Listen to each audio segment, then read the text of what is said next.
Hello guys and welcome back to another video. So since I lost a lot of troops during the past CCS and now I'm going to try to replenish my lost troops, especially before Glorious Battle starts, I wanted to make this short guide talking about the troop training and how to increase your overall efficiency training those troops, assuming of course that you have the resources that you most likely going to need anyway.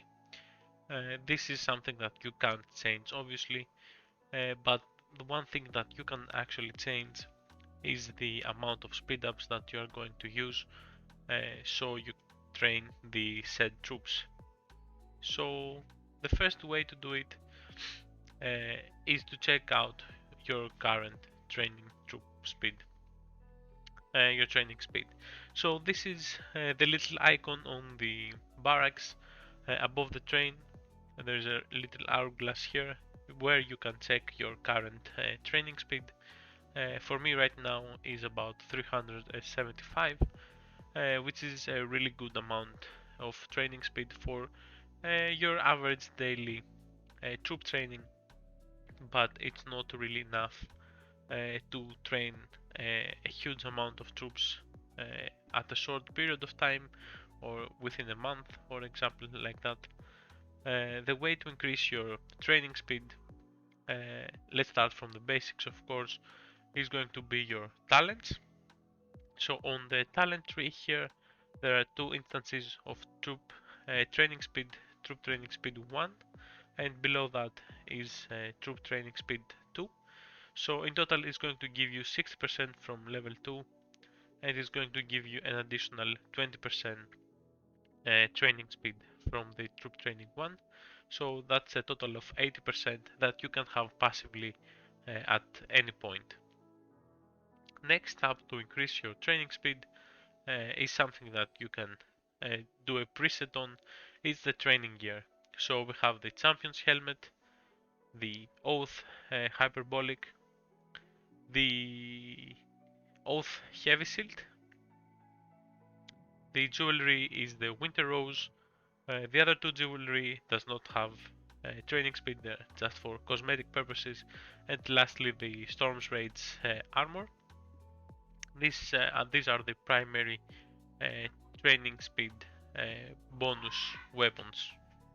If you go to the blacksmith and open the forge here, uh, the the oath set is the one that has some of the gear that you need, the bow and the heavy shield, and so on. So this is going to increase your base training speed, and it's something that is not really permanent or something that is hard to change. The talents and the gear is something that you can change within a few minutes by using presets. Next up, on the passive increase of the training speed, we got on the military page we got the training mastery 1, which is going to give you 20% training speed. And if we go to the advanced military tree as well, we are going to have the drill instructor with 20% more camp training soldiers, and last but not least is the training mastery 2, which is going to give us another 24%. So all in all 64%.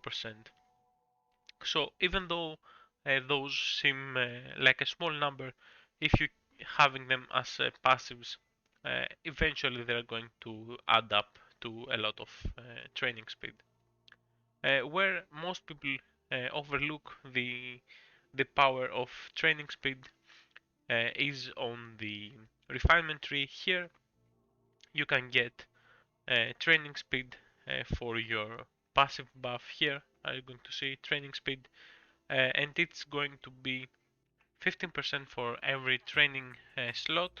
So all in all, if you have 8 slots, it's going to give you 120% in total, which is a substantial number if you consider that right now I have about 350%.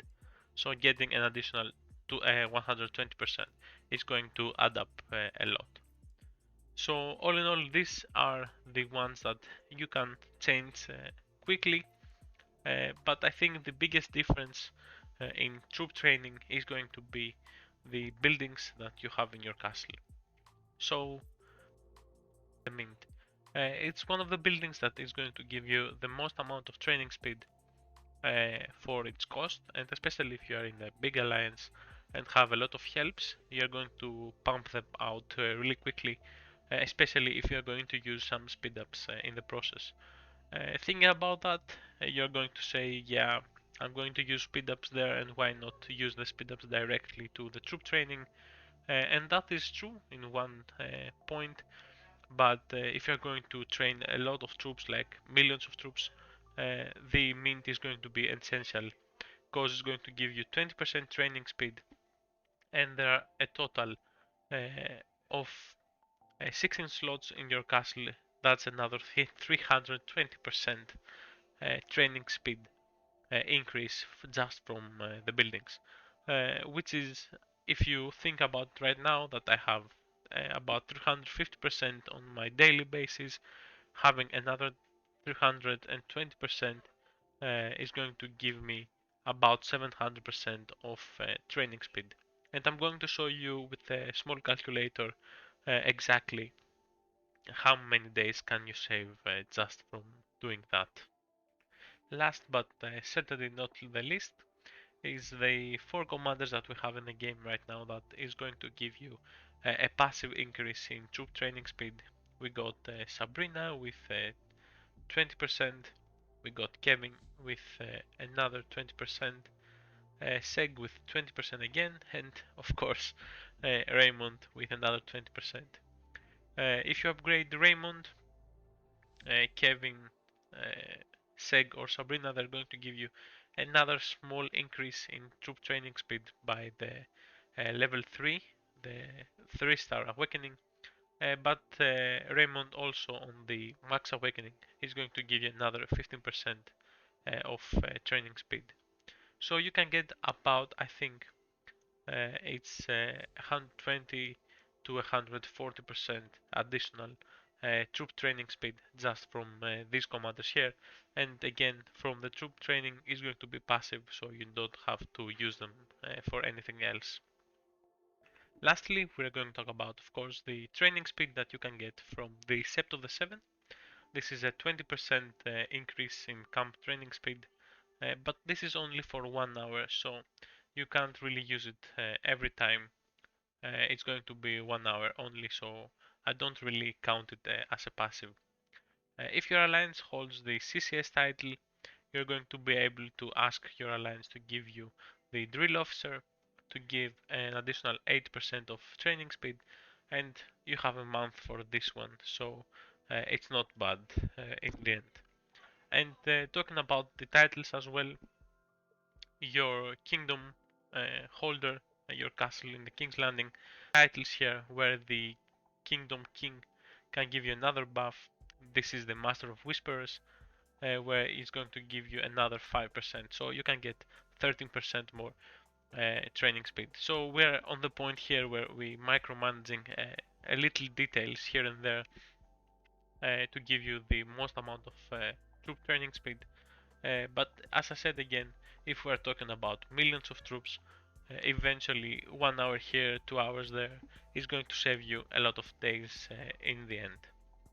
So let's move to the calculator page and see exactly how the difference in troop training speed actually translate to speed ups. So here we are on the calculator, on the troop training calculator that it was made a really long time ago, but it still works for this version of the game. We got, for example, here a training speed of 350% that I have right now. So if we put 350%, and let's say we want to make 1 million tier 4 troops. Okay, 1 million tier 4 troops. Infantry is going to cost us 308 days in total. So that's my base training speed, for example, right now. So what would happen if I added another 400% going up to 700% with switching up some means and getting some training speed in the refinement? So let's go here on the 700%. We're going to go down to 173 days compared to the 308 days. So that's a difference of 120 days, give or take. And if we scale this up a lot, for example, if you want to make 1 million troops of each type with 350%, we're going to need 1,234 days, 1234, which is actually really funny.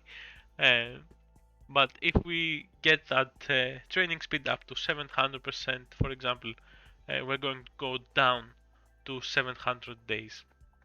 So it's not really double the training speed, half the speed ups used, uh, because you got some, how it's called, some diminishing returns in the process.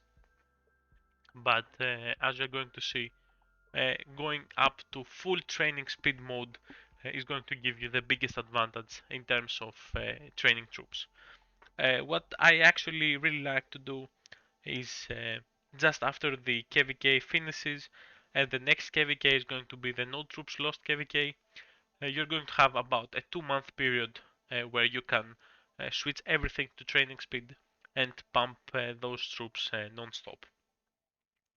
I think this is the best way because going full mints is going to give you a really low hostile size, and it's going to make your life really hard, especially during KVK or other events where the hostile size is really important. Like Glorious Battle, for example, you're going to need that hostile size to not have immediately dead troops. So preparing to going for the full training mode in between KVKs, I think is the best time to do it. So save up your speed ups, switch completely to training speed stuff, means gear, refinement, everything. Uh, you're going to have to be bubbled 24/7 for at least like a month if you want to train a lot of troops. But in the end, this is going to be really profitable to do that. It's not really profitable if you're going to make like a small batch of 500,000 troops, for example. But if you are going to scale it up to over 1 million troops at a short notice, this is the best way to increase your training speed to get the most out of it and not waste your speed ups, because you're going to need about 150 days to switch to full mints and go back to full hospitals. You're gonna need about that as well, but you can do it slowly. To switch to full hospitals, you're going to go slowly compared to getting full mints. So I think that's about everything, the training speed and how to increase it and how to make more troops more effectively. I hope it's really going to help you out, and many people right now are going to, I know that pushing to 1.5 billion and for the blue bottle buff, so going full means and switching your refinement is going to be key in making a lot of troops cheaper. So thanks for watching, guys, and I see you on the next one. I'm waiting and always hesitating. Kryptonite desires set my heart afire. Heart on fire. Set my heart afire.